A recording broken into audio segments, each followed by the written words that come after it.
real? It's so funny! Helen? What story? I don't understand why you suddenly text me laughing so hard. It could only be one thing, right? I was a little surprised to hear about what you've been up to. Is it true you're dating Toby? Oh, yeah. It's been about a year and a half now. So, it's true! I'm surprised that it's been going on longer than I thought. What's up with Toby? He's my ex-boyfriend, right? Yeah, that was 5 or 6 years ago when we were in college. Oh, you knew about him. I thought you had forgotten about him. How can you date your friend's ex-boyfriend? I'm amused by your brazenness going out with other people's ex. Don't talk like that. It's just that I started dating someone who happened to be my friend's ex. Even you once dated the ex-boyfriend of someone we know. Oh, I did? Let's not talk about it anyway, since it's not going anywhere.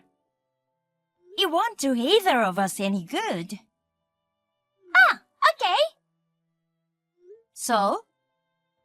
Huh? You seemed pretty surprised when you found out I was going out with Toby. Was it important enough to text me? Because, it's that Toby. That? I've seen his parents' house. His parents' house? It's a one-story house, very shabby. Oh, that place. So, you've seen it? You're so brave not to break up after seeing it. Not only have I seen it, I've been there a few times. I mean, that's not Toby's parents' house. It's a rental place that Toby rents.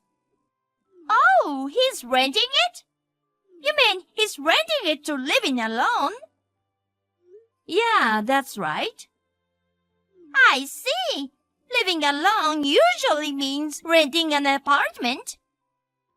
But since his hobby is bodybuilding, he looked for a place where he could do it without worrying about the noise of dropping the weights, and that's where he ended up.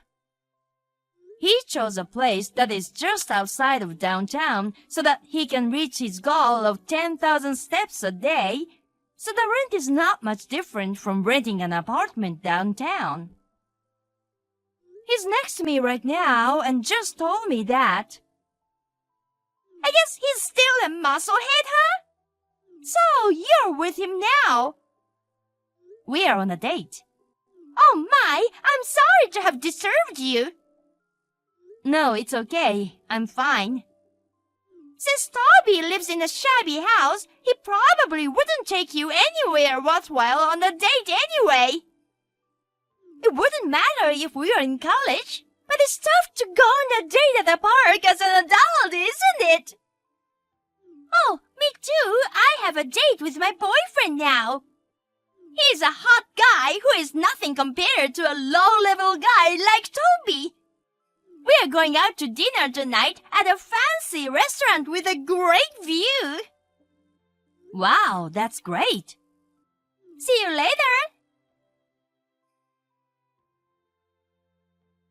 Hey, Kate. Are you seriously gonna continue going out with Toby? What? Why? A man with no future like that.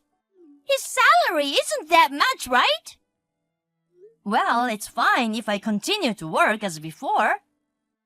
I like working too. I guess I never really cared. What? It's so sad that you can't be a housewife. You're so insistent about liking to work. Compared to that, my boyfriend is a handsome, hot man with an annual income of $200,000. I remember your dream was to marry into wealth. That's right. I'll tell you now, that's the reason why Toby and I broke up. Is that so? Let's go back to what we talked about today. Toby is poor, right? I went out with him in college because he had good grades and I was hoping he'd be a good earner. But after job hunting, he got a job offer from a small company. I realized that people who are born poor will always be poor. You know what? I work for the same company as Toby. The situation is very different between a man who has to provide for a woman and a woman who has to be supported, isn't it? I don't think it's always like that. Yeah, but from what I heard today, he's still living in that shabby house even after he got a job, right? I broke up with him because he has no future in that sense. I wouldn't want to use that dump even if it were a warehouse. It was a good decision to break up with him. Money isn't everything. Toby likes that house too. That's why he's been living there all these years. Besides, I'm in a relationship with Toby because I'm attracted to his personality. Well, that's okay. The happiest thing for a woman is to marry a high achiever and become a housewife. You've given up on that and now your life is all over. I wouldn't stop working even if I married someone with money. I'm not trying to put down stay-at-home housewives. But women who like to work, it's not so strange. Yes, you're a sore loser. Bye-bye then. Kate, is this a good time? Yeah, sure. We're planning to go look for a place to rent together. Yes? If we are gonna do that, why don't we just buy a house? Huh? Buying a house? I wonder if that's a good idea. According to the boss, after we get married, we'll be assigned to departments that require business trips but no transfers. Even if we have to move, if we own a house, we can rent it out and make some income. Yeah, well, I think it's understandable. But, I'm not worried about moving or anything. I'm talking about the premise of it in the first place. Huh? I'm sorry if this offends you, but it's important, so I'll say it. Yeah, that's fine. You can say whatever you want. Thank you. Well, to be honest, neither of us have the best paying jobs.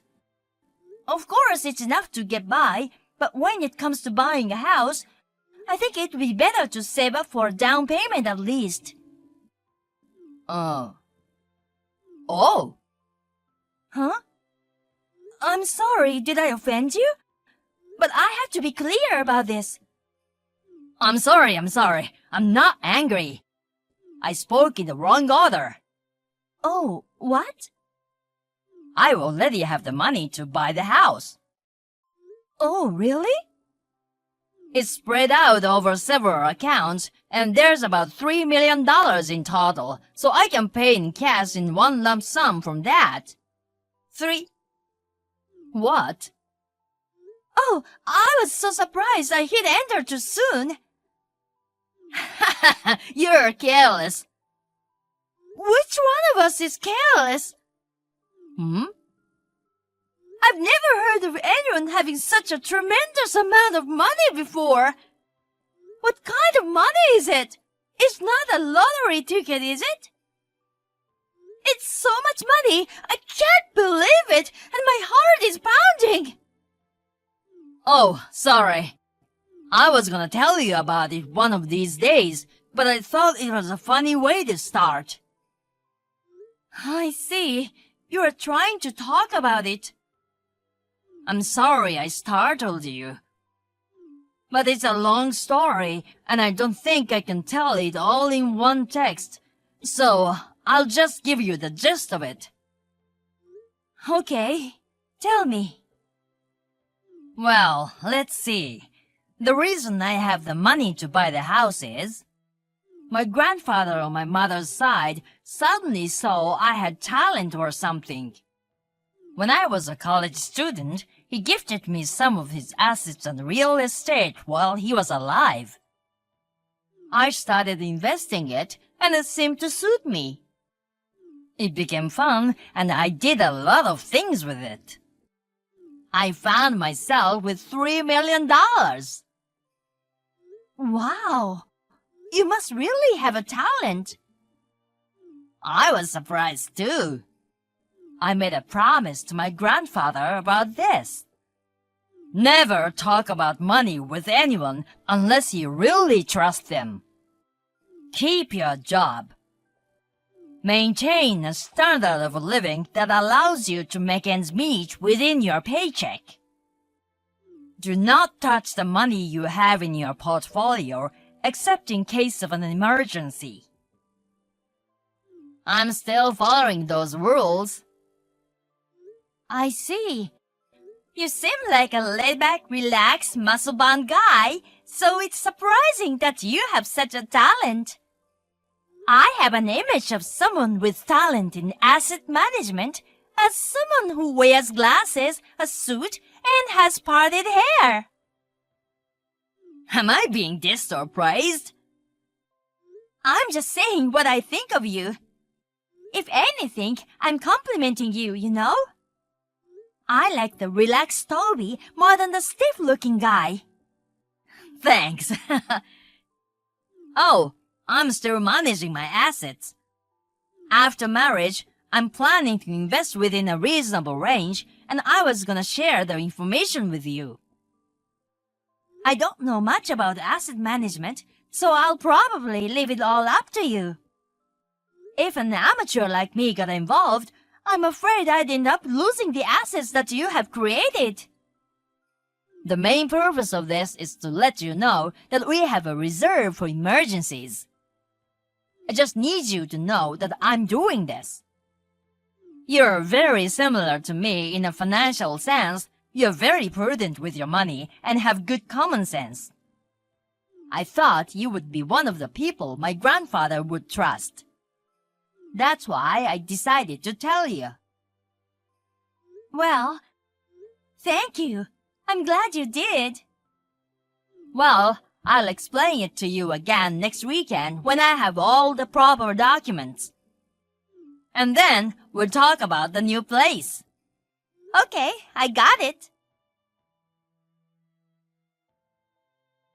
Hey! What is it with you, Kate? Give me a proper explanation. What? What are you talking about? Of course it's the house! The house! There was a beautiful house that looked like a designer property built near my friend's apartment. Toby went inside. What's going on? Is everything okay? What? I can't believe you bought a house with Toby's cheap monthly salary. Kate, aren't you being pushed around by the musclehead? Are you okay? Well, we are thinking about the future, so we are fine financially. We are thinking about things as a couple. You don't need to worry about us. Is that so? Well, never mind. See ya! Toby, long time no see. Hi, this is Helen.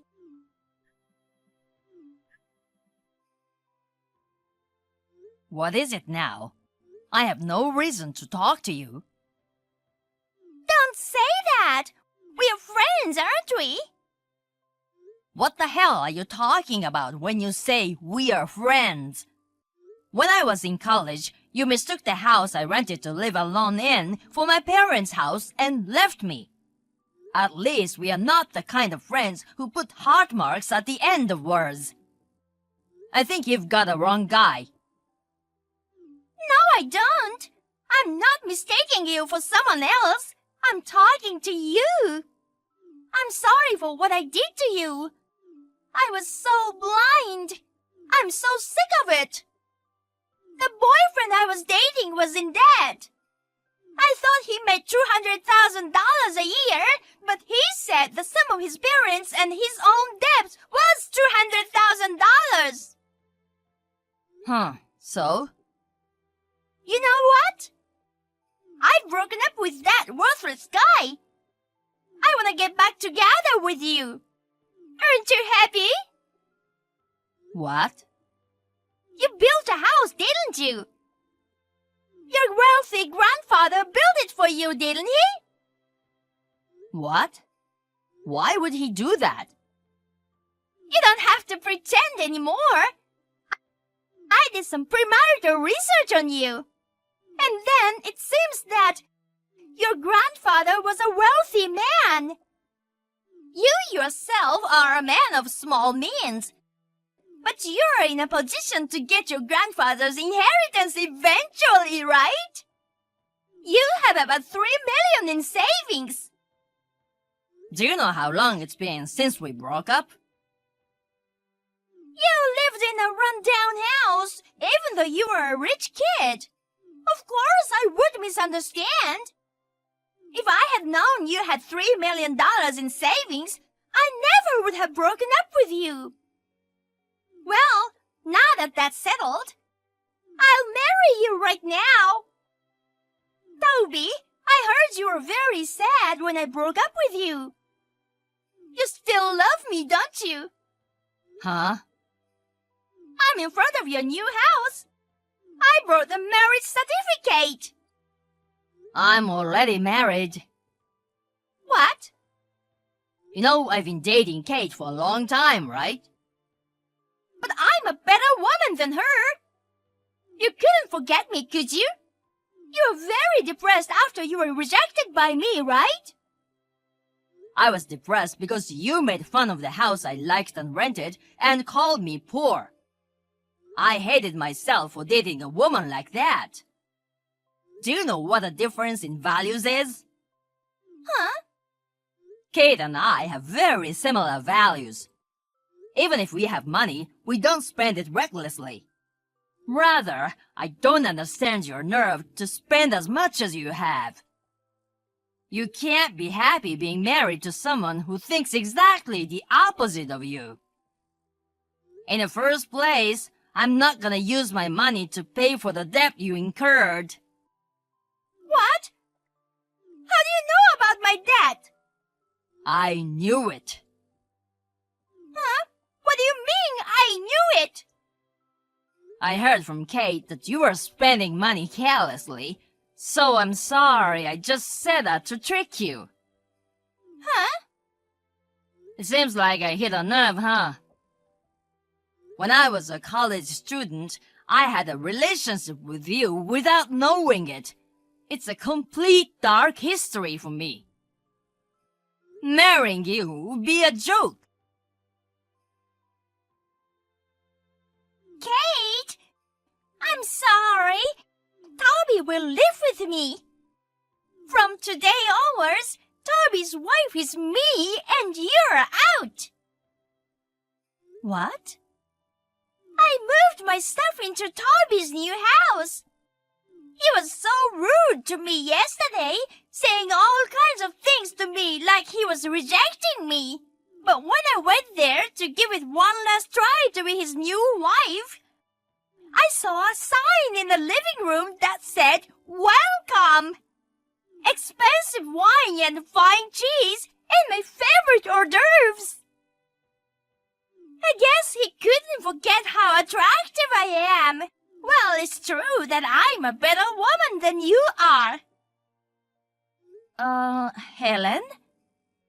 He was expecting my arrival and had a surprise for me. It was Toby's fault that the door was locked, so I had no choice but to break the window and enter through the backyard. Oh, I'm so loved. I'm sorry for you, but he's mine. So sorry. Toby and I are preparing dinner at our new house right now. What? What are you talking about? There's no one at home. Where are you? Where? A two-story white house near the market. That's not our house. What? Oh, I see. You saw Toby go in there before, so you must have misunderstood, right? Misunderstood? Huh? What do you mean? Isn't this Toby's house? He went there because he knew the owner of the house. What? He was just there to help out when he moved in. Then this welcome... Oh, by the way, he's moving in with his new wife today. Oh, shit! What? Someone just came home! It seems there was a big commotion at the wrong house after that. Of course there would be. The owner of the house was so excited to come home with his wife, who was going to live with him from that day, only to find a woman he didn't know. Toby quickly contacted him to avoid any unnecessary trouble. The vintage wine for his wife was already drunk and empty. Helen, who was trespassing, was taken into custody by the police. She was taken away crying. Later, they charged Helen $3,000 for the wine and the broken window. This is how her parents found out about the $30,000 debt she had. She is now employed by a civil engineering company as a live-in employee and getting counseling while paying back her debts. The other day, she contacted me in tears, so I blocked her and refused to receive her calls and said bye-bye.